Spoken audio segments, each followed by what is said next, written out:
So it starts from here. Gurunath has written, it was April-May 1905.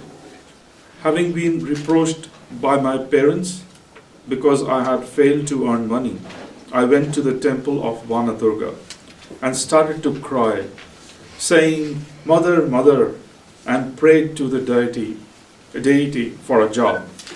The temple of Vanadurga was at Vikrampur, Kathaltoli.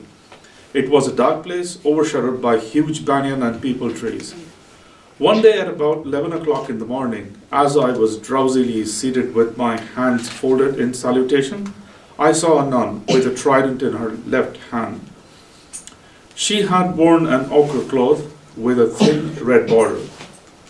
She stroked me on my head and my back and said, Your job is being arranged for. Stop weeping. I had this experience 3 times. In that very year, in the September-October, I got a petty job in Dhaka.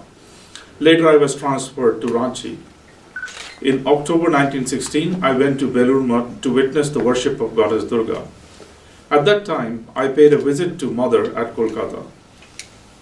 On Mother's countenance, what I saw was the nun's face, whom I had earlier seen in the temple of Vanadurga.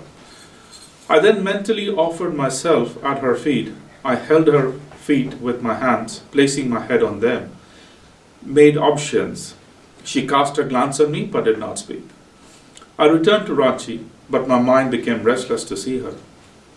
In the month of October-November, I chanced to get a return ticket to Howrah. Somebody had voluntarily given it to me to avoid it from being wasted. With some petals of hibiscus and rose flowers wrapped in wet scrape of cloth, I left for Kolkata. Within a short while of reaching Mother's house, she sent for me. As I sat down after making obeisance to her, she said, You belong to the group of people who repeat Lord Krishna's name. Prior to this, I used to often muse, I am a Vaishnava, one who repeats the name of Krishna. If at all Mother initiates me with the mantra, who knows which mantra she should give? 2 years after this, along with my mother and daughter, I went to see Mother from Dhaka. She received them as if they were old acquaintances. She called my wife and initiated her. At the time of parting, she said, always bear in your mind that I and the Master are always with you. Mahim Chandra Datta said, Mihir Badal was a distant brother of Sharat Maharaj. He chose a mantra to his liking from a book and began to repeat it. After repeating the mantra for some period, But Mother, those with whom I associated, they are all your disciples, my brother disciples. She said, what if they are your brother disciples? Should one mix with anybody and everybody? All are not of the same nature. You should stop associating with that person. In my life, I could not, however, stick to her instructions. As a result, I suffered a lot. The mother was in Kolkata, and I was staying with Raja Maharaj at Basu Bhavan. Even then, I never went to offer my salutations to her, not even for a day. In this way, I spent 2 or 3 years without seeing her. In spite of having received initiation from her, I felt I was not making any progress in spiritual life. Offended over this matter, I had stopped going to her. Some of the monks asked me the reason for my not going to her. They even entreated me to inform her if I had any specific personal reason. Listening to their words, I penned a long letter in which I opened my heart to her. In the letter, I even prayed to her to take back the mantra she had given me, as I was not making any notable progress with it. She then sent for me and counseled, Look, my child, the sun's place is in the sky and water is below here. Does the water have to tell sun, Oh sun, please do raise me up? By its very nature, sun evaporates the water and it raises up. You don't have to do anything.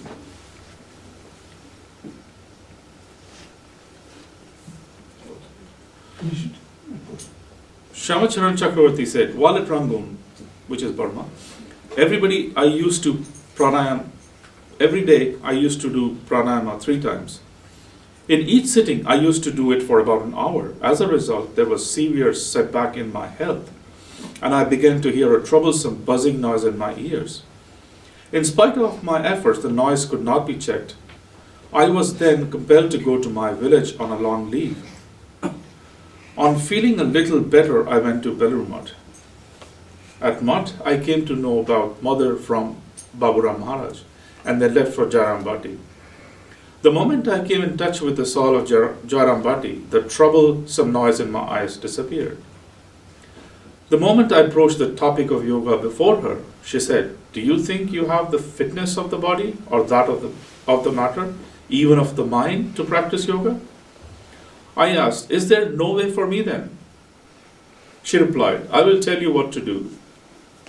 She then initiated me and instructed me to repeat the mantra a fixed number of times twice a day. I asked her if I could do 3 times every day. She said, "You are an employee, you have a family to look after. In your case, if it would suffice if you do it twice every day." When I asked her that I was supposed to do while traveling, when I asked her what was I supposed to do during traveling, she said, "It is enough of you to remember God." I was under the impression that after receiving initiation, one should perform worship. I therefore requested Mother to teach me the mode of worship. She said, "Place the articles of worship before the deity and make options, or just offer your salutation to the deity. This would amount to worship." I was, however, not satisfied with this simple method of worship told by her. After returning to Belur Mutt, I asked Baburam Maharaj about the mode of worshipping the master. Even he said, "Place the articles of worship before the master's picture and make options to him." At Jairambati, the mother had told me the chariot festival is just round the corner. Go to Puri and see Lord Jagannath. When I expressed my unwillingness to go to this new crowded place with my fragile health, she protested.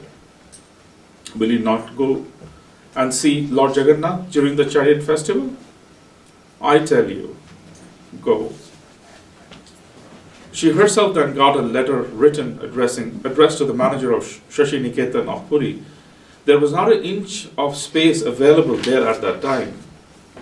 Even then, the manager took a trouble and arranged for my comfortable stay at another place when he got the letter.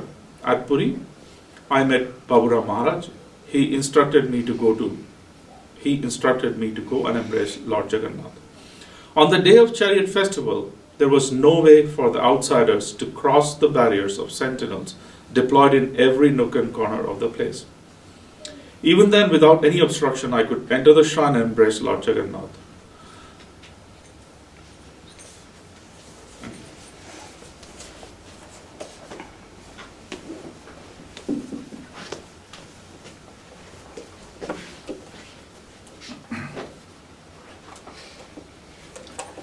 Om Jananim Sharadam Devim Ram Krishnam Jagadgurum Parapadme Tayo Shitva Pranamami Muhu Muhu. Let us take, all of us, shelter at the feet of Sarada, Universal Mother, and Ram Krishna, the teacher of the world. We salute them again and again.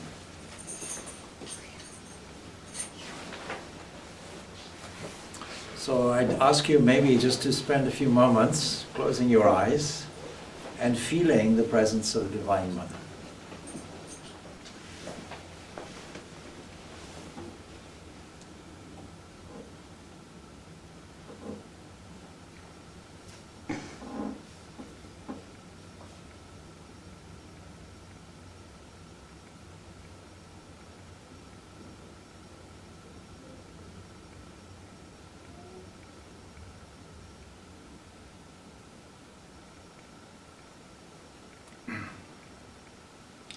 So, revered Swami Purnananda, and all devotees.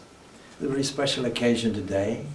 Apart from anything else, this is the winter solstice, shortest day of the year. And I would think that when Holy Mother was born, it was also winter solstice. And of course, that is the very reason why we have the celebration of Christmas. Not because necessarily it was historically Jesus' birth date, but because essentially it was a winter solstice. And those people who know Ireland will know that if you go to Newgrange, you can only visit there on this day by lottery. Yeah. So thousands of people enter this and come to witness this. And so how significant is this, that we are celebrating publicly birthday of Holy Mother, Sarada Devi.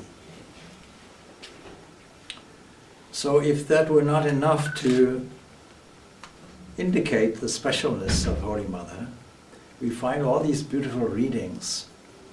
And one thing that struck me about the last reading, of course, is all of us expect some kind of miracle. In Holy Mother's words, you won't get horns. You won't get horns on your head. Or in my words, maybe you won't come on a workshop or a course or a meditation process and get a certificate and a halo. These are not on offer. And so very often we're very impatient. If we don't see any result immediately, look out of the window, is God here? No. Change my religion, change my guru, etc. And one thing about Holy Mother is her wisdom. So many things about Holy Mother. But let's highlight one aspect, and that's her profound wisdom. Wisdom as opposed to knowledge. Knowledge anybody can get. Anybody can pick up a book and cram their head full of information. And these days, of course, you know the first word that babies say? Huh? Google. Google, exactly. Not mother, Google. So we can Google anything today and get the information that we want. But the wisdom is something inward. And the special birth, the special incarnation comes. So it was mentioned how from age to age, yuga hi dharmasya, we find this incarnation coming and accompanied by the embodiment of the active portion that we call Shakti. In fact, if you really think about it, here we have the Hindu Trinity presented. You see, if we have this incarnation comes from Vishnu, the one that sustains everything, we can put it in more mystical language and say light. Light comes to us. And light comes to us and enlightens the world. And then we have the creator Brahma, but as you know, it's really Vak, Saraswati, that is the creatrix. And so this is our Holy Mother. And see how people view Swami Vivekananda as the embodiment of Shiva. And so we have these three collectively, and we cannot have one without the other. And so we find all this great knowledge and wisdom coming from Sri Ramakrishna, the prophet of our new age, indicating the most important and urgent need that we have: harmony. Harmony and peace. Harmony, particularly religions. All religions that espouse love, they themselves only love if you belong to their club. But if you don't belong to the club, then we don't love you. And then they superimpose that unsuspectingly on a God. God loves you, but if you don't become a member of this religion, then he loves you so much, he'll put you in the everlasting fires of hell. So we find in contrast to this, Holy Mother, who is all love, and who is also practical. There we find this great knowledge coming from Sri Ramakrishna, from his own wonderful experimentation and experience, empirical evidence of whatever he was saying. And there's Holy Mother quietly working away, telling us how to implement it in day-to-day life, washing dishes, sweeping the floor, serving others.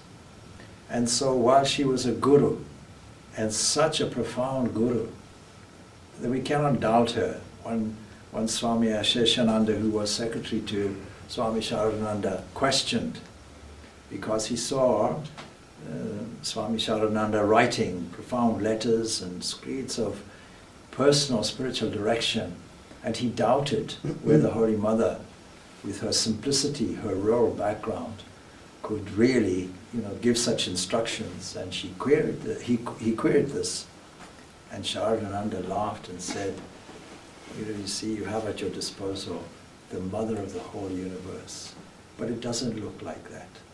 So to special people, darshana is there.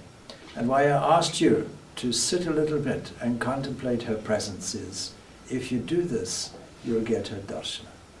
You will see her for what she is, the great Shakti, the great cosmic being. You see the hymn or the bhajan that we sang? See, we can see her in all these different forms, Sita, Radha, Mata Mary, Mother Mary, and this is how Sister Nivedita herself saw her. She writes from London, I was sitting in the church, and it came to me that there is the Mother sitting there. You came to my mind, you see. And so this wonderful purity and this adaptability, we also heard about this adaptability, prepared to live anywhere, in any circumstances, as long as she was aligned to the Master. And so another characteristic was she never ever turned anybody away. She wasn't a medical doctor, and yet anybody who came with a physical ailment, she didn't say go and see a doctor. She said take some Ganga water or take a leaf that was offered to the Master, something like that. And sure enough, the person's condition was transformed. Psychological, she wasn't a psychiatrist. Psychological problems, emotional problems, physical problems, all came to her because while she was a most profound guru, above all, even over and above that, she was Mother. Know that you always have a mother, she said. That's a very comforting statement. Whenever we are in trouble or in pinched circumstances, at least we can say we have a mother. Why particularly mother? We all know that a mother is somebody who nurtures, more so probably than the father. Not probably, undoubtedly. It's the mother who gives us unconditionally this love. And so, even in initiating as a guru, even people of questionable quality, questionable morals and ethics and so on, questionable lack of virtues and so on, even so, she never turned anybody away. And I was also struck actually, and I think it was yesterday, Swami Vimokshananda was relating an incident actually of somebody who was of obvious immoral, obvious to Swami Brahmananda, who had this insight, and requesting Diksha, and he said, already in a severely negative medical condition, he refused. And so this person went to the Holy Mother and she gave the Diksha. And when this came back, news of this came back to 3 of the disciples of the Master, namely Swami Brahmananda, Swami Shivananda, and Turiyananda, we are told that they danced because, oh, the Mother has relieved us from the effects of this. This was last night, actually, now I recall. Because love means that if you are suffering, I love you so much, let me take it on me. You don't suffer, let me do it. That kind of approach. And so the Mother will take all the toxic things from you. The Mother will supply never-ending love. It is the Mother that is the embodiment of grace, and grace is something that flows from her continuously. I have to admit I have a special soft spot for Holy Mother. Not only is she my grand guru, but she was with me from birth. Let me explain. When I was born at a very young age, by the way. But when I was born, you see? Oh, you laughed at that. That's good. It didn't go like this. That's one time.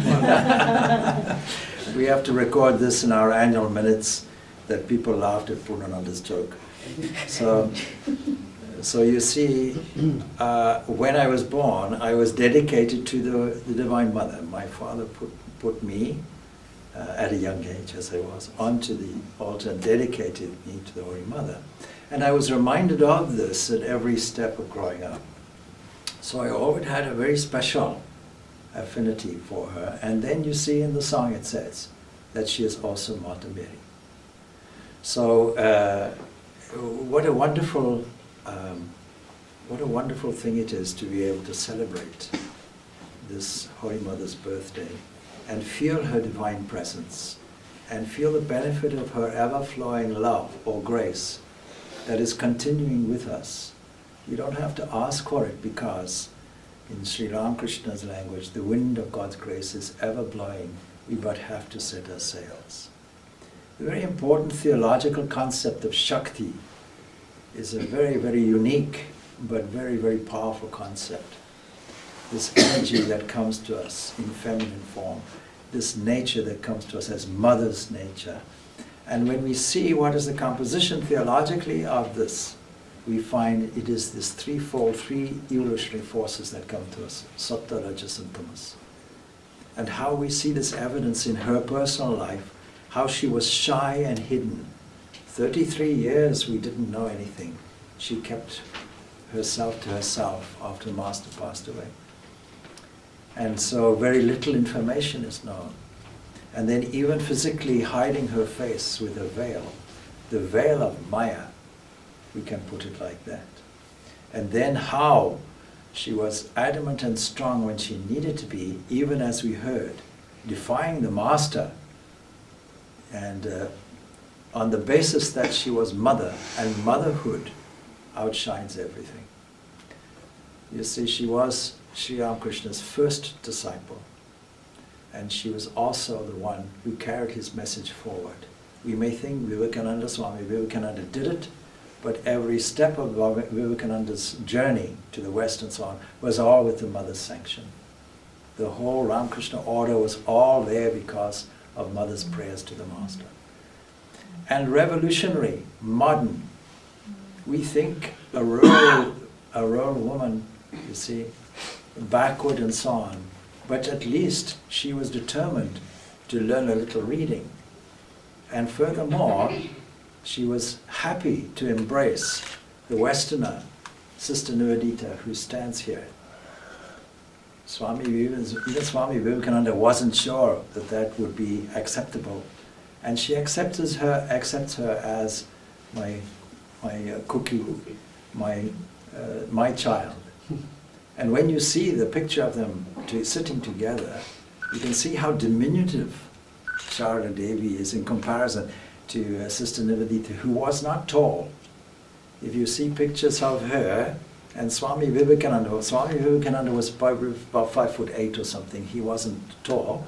He gives the appearance of being tall because he has that stance and that strength, embodiment, like a lion he stands. But when you see Sister Nivedita is not much taller, you see, a little shorter even.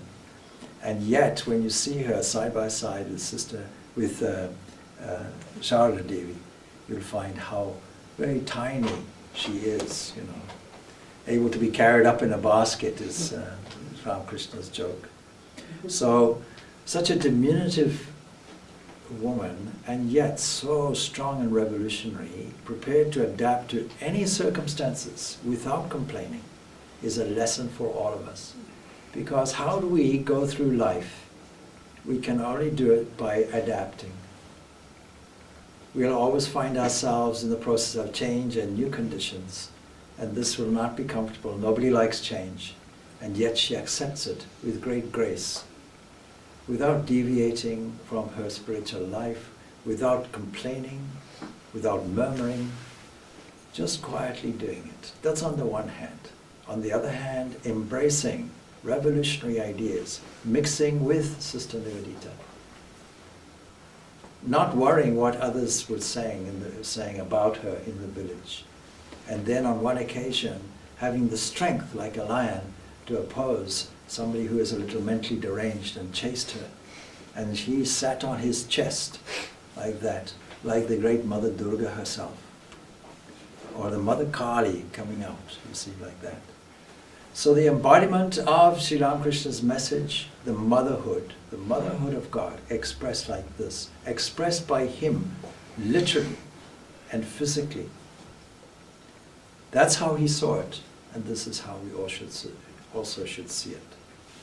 So we wish Holy Mother a very happy birthday, and we hope that we will imbibe the lessons that she taught by her example, that in the midst of mundane activities, we can still keep up our spiritual practice, our japa. Never stop, always keep busy. She was the embodiment of busyness, and yet her spiritual life was deep. We don't see much about her spiritual life.